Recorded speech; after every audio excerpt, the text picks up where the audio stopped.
یہی وجہ ہے کہ حریف ایک دوسرے کے پیچھے ہونے کی کوشش میں ہلکان ہوتے رہتے ہیں۔ سیسل چودھری بتاتا ہے کہ یونس تو الگ ہو چکا تھا اور میں جو ہی رفیقی کے عقب میں پہنچا وہ کمال پھرتی سے دشمن کے ایک طیارے کے پیچھے ہو کر اسے نشانے میں لے چکا تھا۔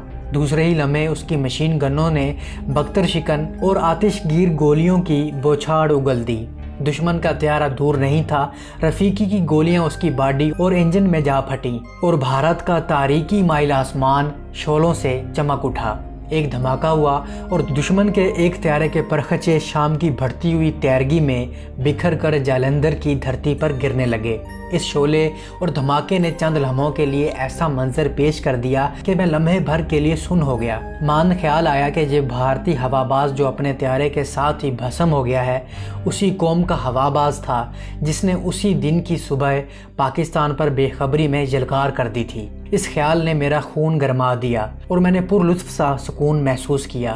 یہ غالباً پاک فضائیہ کی ضرب کاری کا سکون تھا۔ میں چوکس ہو کر ادھر ادھر دیکھنے لگا۔ ہم 3 تھے اور دشمن کی تعداد ہم سے 3 گنا تھی۔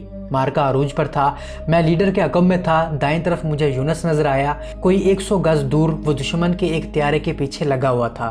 کیا منظر تھا، کہاں پرانے زمانے کا سست رفتار سیبر اور کہاں جدید قسم کا تیز رفتار ہنٹر۔ یہ سیبر کی قوت نہیں، یونس کا جذبہ تھا۔ میں نے پہلی بار محسوس کیا کہ فضائی مارکوں میں طیارے نہیں بلکہ طیاروں کے ہوا باز لڑا کرتے ہیں۔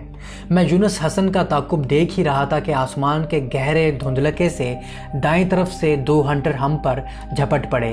رفیقی نے مجھے کانٹیکٹ کہہ کر خبردار کیا اور تیزی سے رول کر گیا۔ میں اس کی دم کے ساتھ چپکا رہا۔ رفیقی کا یہ پینترا ایسا کامیاب تھا کہ دشمن کے طیارے جو ہم پر جھپٹے تھے اب ہمارے آگے تھے اور ہم ان کے عقب میں۔ ہم پر جھپٹنے والے اب ہمارے جھپٹنے سے بچنے کی ناکام کوشش کر رہے تھے، لیکن یوں نظر آیا جیسے کسی نے بھیڑوں کے چھتے کو چھیڑ دیا ہو۔ بے شمار ہنٹر طیارے جانے کدھر کدھر سے آ کر ہمارے گرد اڑانے لگے۔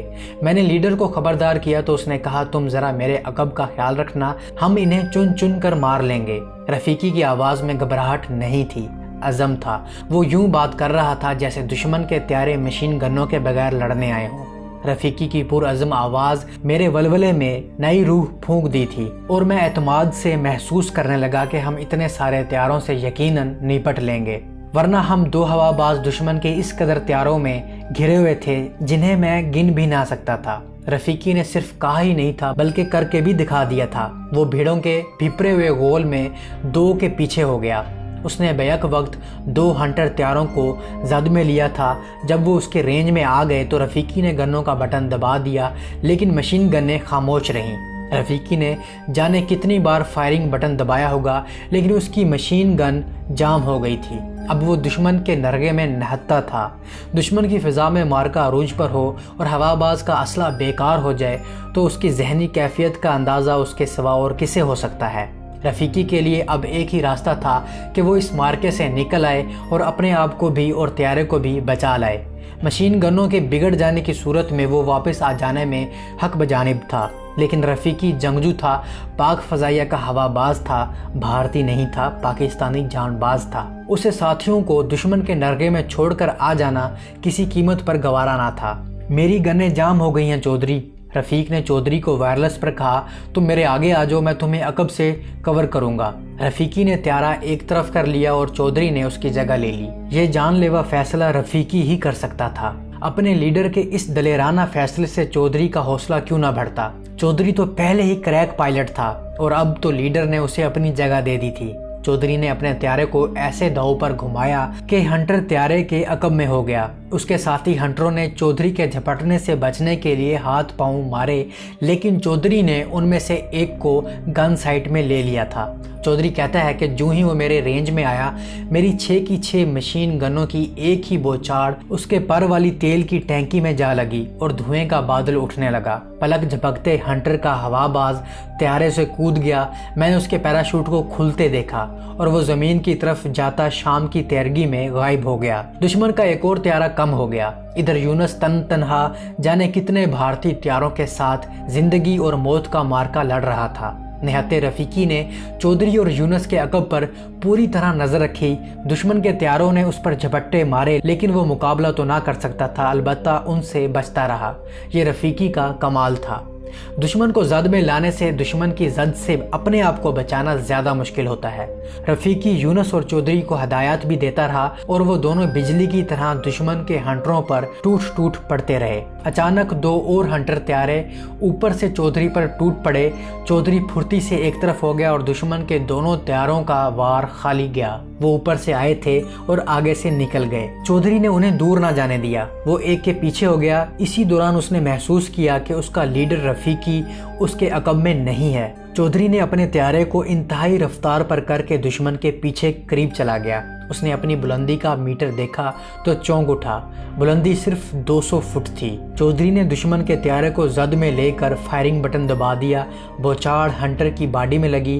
چودھری نے زمین سے ٹکرا جانے کے خطرے کے پیش نظر طیارے کو اوپر کھینچ لیا۔ عین اسی لمحے اس کا شکار شعلہ بن کر پھٹ گیا اور انڈین ایئر فورس کا ایک اور ہنٹر کم ہو گیا۔ چودھری کے آگے آگے 2 ہنٹر طیارے تھے۔ ایک تو اس نے مشین گنوں سے مار لیا لیکن دوسرا یوں غائب ہو گیا جیسے فضا میں جذب ہو گیا ہو۔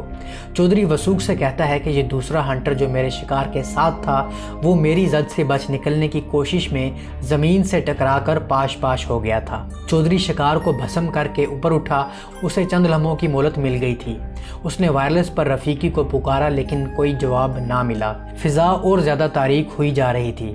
چودھری نے ہر سو دیکھا، اسے رفیقی نظر نہ آیا۔ اس نے ایک سیبر اور ایک ہنٹر کو مارکے میں الجھے ہوئے دیکھا، وہ اس سے دور تھے۔ دوسرے لمحے وہی مانوس کرمزی شعلہ چمکا اور دشمن کے ایک اور ہنٹر کے پرخچے جالندھر کی فضا میں بکھر گئے۔ یونس نے شکار مار لیا تھا۔ جہاں تک اس کی نظر نے کام کیا، چودھری کو رفیقی نظر نہ آیا۔ اس نے یونس سے ملاب کیا اور رفیقی کے متعلق پوچھا۔ یونس نے جواب دیا، نہیں مجھے بھی نظر نہیں آیا، آؤ اب واپس چلیں۔ انہیں اب واپس ہی آ جانا چاہیے تھا، تیل بھی ختم ہو رہا تھا اور ایمونیشن بھی، اور انہیں دور پیچھے اپنے اڈے تک آنا تھا۔ وہ واپسی کے لیے مڑے تو چودھری کو فضا میں دھمک سی سنائی دی۔ اس نے گھوم کے دیکھا، اسے 2 ہنٹر طیارے غوطے سے اٹھتے نظر آئے۔ انہوں نے کس پر جھپٹا مارا تھا؟ یہ دھمک کس کی تھی؟ انہوں نے شاید نہتے رفیقی کو مار گرایا تھا۔ رفیقی کی شجاعت کے داد کون دے؟ اس نے اسلحہ بیکار ہو جانے کے باوجود اپنے ہوا بازوں کا ساتھ نہ چھوڑا اور انہیں دشمن کے حملوں سے خبردار کرتا رہا۔ اسی لیے تو وہ میدان سے بھاگا نہیں تھا کہ اس کے ساتھی جم کر لڑ سکیں۔ فضائی مارکوں کی تاریخ میں بے خوفی اور جرت کی ایسی مثال شاید ہی ملے۔ رفیقی کے انجام کے متعلق کسی کو شک و شبہ نہ تھا۔ اسے خود بھی معلوم ہوگا کہ اس نے دشمن کے غول کے نرگے میں اپنے ساتھیوں کا ساتھ نہ چھوڑنے کا جو فیصلہ کیا ہے وہ موت کو دعوت دینے کے برابر ہے۔ وہ اپنے ساتھیوں کی خاطر جان کی قربانی دے گیا۔ چودھری اور یونس اکٹھے ہو چکے تھے۔ انہیں یقین ہو گیا کہ ان 2 ہنٹروں نے رفیقی کو ختم کر دیا ہے۔ انہوں نے واپسی کا فیصلہ بدل دیا اور جذبہ انتقام سے پاگل ہو گئے۔ اپنے لیڈر کے خون کا بدلہ لینے کے لیے انہوں نے یہ بھی نہ دیکھا کہ ان کے طیاروں میں تیل اور ایمونیشن کتنا رہ گیا ہے۔ انہوں نے بیک وقت طیاروں کو گھمایا اور آگ بگولا ہو کر دشمن کے ہنٹروں کے تعاقب میں چلے گئے اور انہیں پیچھے سے جا لیا۔ چودھری ایک ہنٹر کے عقب میں ہوا تو قاعدے کے مطابق یونس چودھری کے عقب میں ہو گیا تاکہ اس کی حفاظت کر سکے۔ چودھری نے اپنے شکار کو فوراً رینج میں لے لیا لیکن وہ فائرنگ بٹن دبانے ہی والا تھا کہ اسے دھماکہ سنائی دیا۔ اس نے پیچھے دیکھا، یونس کا طیارہ پھٹ گیا تھا اور یونس طیارے سے نکل نہ سکا تھا۔ وہ تو چودھری کی حفاظت کر رہا تھا لیکن اس کی اپنی حفاظت کرنے والا کوئی نہ تھا۔ دشمن کی تعداد بہت زیادہ تھی، یونس بھی شہید ہو گیا۔ چودھری پر ایسا اثر ہوا کہ دشمن کا جو طیارہ اس کی زد میں تھا وہ زد سے نکل گیا۔ رفیقی بھی نہ رہا، یونس بھی نہ رہا، چودھری اکیلا رہ گیا۔ اس کی رگوں میں خون رک سا گیا تھا، اس پر سکتہ سا طاری ہو گیا، لیکن یہ کیفیت ایک لمحے ہی رہی، پھر وہ عتاب اور انتقام کی بجلی بن گیا۔ اپنے ساتھیوں کا انتقام لینے کے لیے اس نے طیارہ گھمایا اور دشمن کے کسی طیارے کو زد میں لینے کی کوشش کرنے لگا، لیکن اسے اپنے پیچھے 2 ہنٹر فائر کرتے نظر آئے۔ وہ پھرتی سے ایک طرف ہو کر وار بچا گیا اور ہنٹر اس کے قریب سے گزر گئے۔ وہ دونوں تیزی سے گھوم کر پھر اس کی طرف آئے۔ اسی لمحے 2 اور ہنٹر آ گئے اور اب چودھری 4 ہنٹروں کے نرگے میں تھا۔ وہ لمحات چودھری کی زندگی کے یادگار لمحات ہیں۔ اس نے اپنے آپ کو تنہا دشمن کے 4 لڑاکا ہوا بازوں سے زندگی اور موت کا مارکا لڑنے کے لیے تیار کر لیا وہ تھک کر شل ہو چکا تھا، ذہن پر ساتھیوں کی شہادت کا اثر بھی تھا۔ رات تاریک ہوئی جا رہی تھی لیکن وہ لڑنے کے لیے دیوانہ تھا۔ اس نے تیل اور ایمونیشن کا جائزہ لیا، نہیں، بات نہیں بن سکے گی۔ تیل اور ایمونیشن اس قدر کم رہ گئے تھے کہ اس کا زندہ نکل آنا بھی مشکوک نظر آنے لگا۔ اس حال میں لڑنا محض پاگل پن تھا، لیکن دشمن کے نرغے سے نکل آنا بھی آسان کام نہ تھا۔ 4 ہنٹر اکیلے سیبر کے پرخچے اڑانے کو گھرا رہے تھے۔ وہ ہر زاویے سے اسے زد میں لینے کی کوشش کر رہے تھے۔ کون سا داؤ پیچ تھا جو انہوں نے نہ کھیلا؟ چودھری نے شل اعصاب کے باوجود نہایت پھرتی اور حاضر دماغی سے ان کا ہر وار بچایا، لیکن کشش ثقل اور مرکز گریز اثرات نے اس کے اعصابی نظام کا ستیہ ناش کر دیا۔ دماغ کے خلیے جواب دینے لگے۔ اس بے رحم جسمانی اذیت میں بھی چودھری نے ہوش ٹھکانے رکھے اور اس نے طیارے کو عمودی ہوتے یعنی کہ ڈائیو میں ڈال دیا۔ وہ زمین سے خطرناک فاصلے پر پہنچ گیا جہاں اس کا طیارہ درختوں کو چھو رہا تھا۔ اس نے طیارے کو سیدھا کر لیا۔ 4 ہنٹر اس کے تعاقب میں پہنچ گئے، لیکن چودھری ان کے ہاتھ آنے والا شہباز نہیں تھا۔ اس نے اب پاکستان کا رخ کر رکھا تھا اور اس قدر کم بلندی پر اڑ رہا تھا جیسے درخت سے درخت تک اچھلتا کودتا جا رہا ہو۔ دشمن کے ہواباز اس قدر نیچے آنے سے گھبرا رہے تھے، وہ اوپر سے فائر کرتے رہے۔ آخر چودھری دریائے بیاس پار کر آیا۔ اپنی سرحد صرف 2 منٹ کے فاصلے پر تھی اور یہ 2 منٹ چودھری کے لیے بڑا ہی طویل عرصہ تھا۔ دشمن ہوابازوں میں شاید ہی مزید تعاقب کی تاب نہیں تھی۔ وہ لوٹ گئے اور چودھری اپنے اڈے پر اتر آیا۔ اپنے رفیقوں کو یاد کرتے ہوئے چودھری کہتا ہے، میں نے یونس کو شہید ہوتے دیکھا ہے۔ میرا عزیز ساتھی میری نظروں کے سامنے ایک بھیانک شعلے کی نظر ہو گیا۔ یاد آتا ہے تو دل سے درد اٹھتا ہے۔